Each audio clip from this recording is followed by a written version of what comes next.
Міне нағыз бақыт, фигуралары атта екен.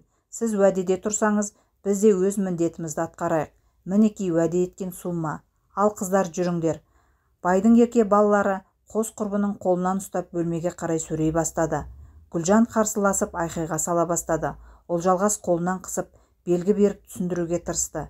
Гүлжан бірдеңе түсінгенде қарсыласуды доғарып, үндемей еріп отырды. Төртеуі бір бөлмеге кірді. Жүзін ашып көздеріне тік қараған қыздарды көргенде ерке жігіттердің зәрелері зәр түбіне кетті. Не болды? Неге сонша қорқтыңдар? Сендер әлгі, иә, сендер арын таптаған қыздармыз. Сендердің арқаларыңда оқудан қуылып, мына бір тозаққа тап болдық. Алла тағала тілеуімізді қабыл етіп, сендерге өз қателіктеріңді түзеуге мүмкіндік беріп, сендерді осында жіберген секілді. Не айтып тұрсыңдар? Олжалғас бөлмеде тұрған ішімдіктің бөтелкесін қабырғаға ұрып сындырды. Үлкендеу сынығын алып, абдырап тұрған жігіттердің біреуінің мойнына жармаса кетті. Гүлжан жүгіре қашып, Олжалғастың артына тығылды.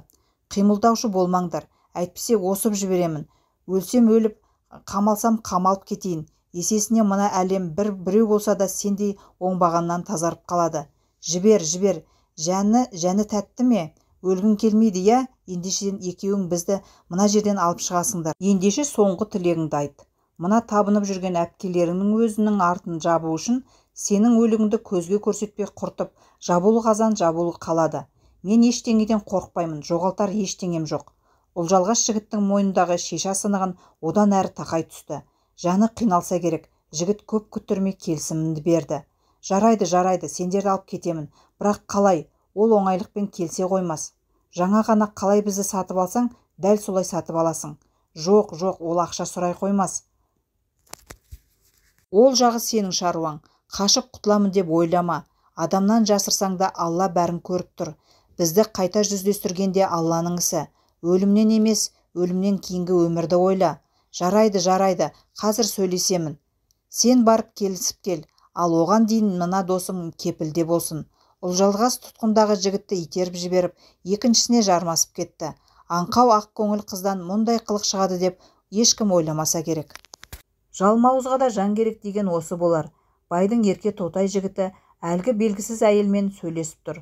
Екеуінің келсе алмай тұрғаны айдан анық көрініп тұр. Бір кезде әйтеуір жігіт жақсы жаңалықпен оралды. Төртеуі бірге бұл мекеннен алыстап кетті. Бұл міне әрекеттерің жігітке тән. Қыздың арын таптауға ешкімнің құқы жоқ. Бұл сендерге сабақ болсын. Сендер әлі жазаларыңды тартасыңдар. Ауылдағы хабар ошақсыз бізді уайымдап қайғыдан қан жұтып отырған әке-шешеміздің көз жасы, біздің көз жасымыз сендерді жібере қоймасы анық.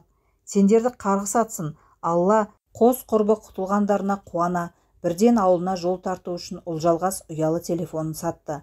Өздері әлі күнге дейін нағыз құрбы санап жүрген Айданамен қоштасып кеткенді жөн көріп, оған жолықты. Бар бастан өткендерін баяндап берді. Айдана да олармен қосыла еңкілдеп жылап алды. Түн ортасы таңның атқанын күткісі келмеген қос құрбы ата-ана туған туыспен қауышуға асығып таксиге отырды. Көздегендері ауылдағы ағайынға тезірек жетіп, өзгелерге әлгі тозақ мекен жайын жеткізіп құлдықтап, өздерінің шамасы келмесін біліп өзгелердің көмегіне жүгінгенді жөн көрді. Түн ортасы таксиде жандарын шүберекке түйіп келе жатты. Қаладан шыққан соң көлік бұзылып, жүргізуші оларды басқа көлікке салып жіберді. Бұл екі қыз қорыққандықтан алғашқы таксиді мінгенде Гүлжанның телефоны мен көліктің номерін бұзылып басқа көлікке отырғандарын құрбысы Айданаға қоңырау шалып айтқан болатын. Бірақ екінші көліктің номерін көре алмады. Онсыз да өмірлерін ойран еткені үшін жаны азапталып жүрген Айдана олардың аман есен өз үйлеріне жетуін Құдайдан тілеп отырды. Гүлжанға хабарласып еді, телефоны сөндірулі. Үрейге бой алдырып, жанын қоярға жай табалар емес. Қайта қоңырау соғып жатыр. Ақмақ адамдай түні бойы ары-бері жүріп, бір көз ілмеді. Араға 2 күн өтіп, қос құрбыны іздеуге бүкіл Алматы кірісті. Полиция қызметкерлері, ерікті қанша жастар, бір апта өтіп айдаладан 2 қыздың өлі денесі табылды. 2 қыздың өліміне себепкер болған Айдана есінен алжаса жаздады. Қос құрбының ең соңғы болып көрген сол болғандықтан тергеуге алынып, сол сәтті-ақ әлгі жердегі жезөкшелер мен олардың жеңгетайы тұтқынға алынды. Байдың ерке балалары әлгі 2 жігіт пен Анель сол күйі жазасыз қалды. Алғашқы отырған таксист жігіт те өзінің күнәсіз екенін, көлігі бұзылып оларды басқа көлікке мініп кеткенін дәлелдеп жазадан босатылды. Алайда екінші мінген көліктері де, жүргізуші де, өлтірген қаншер сол күйі табылмады. Сол күннен бері Айдана күндіз күлкіден, түнде ұйқыдан айырылды. Қыздарын дипломмен күткен ауылдастары табыт пен қос қыздың мәйітін күтіп алды. Кінәлілер мына өмірде жазасыз қалғанмен, Алла тағала жазасыз қалдырмасы хақ. Қос тағдыр, қос құрбының күллі көкке ұшты.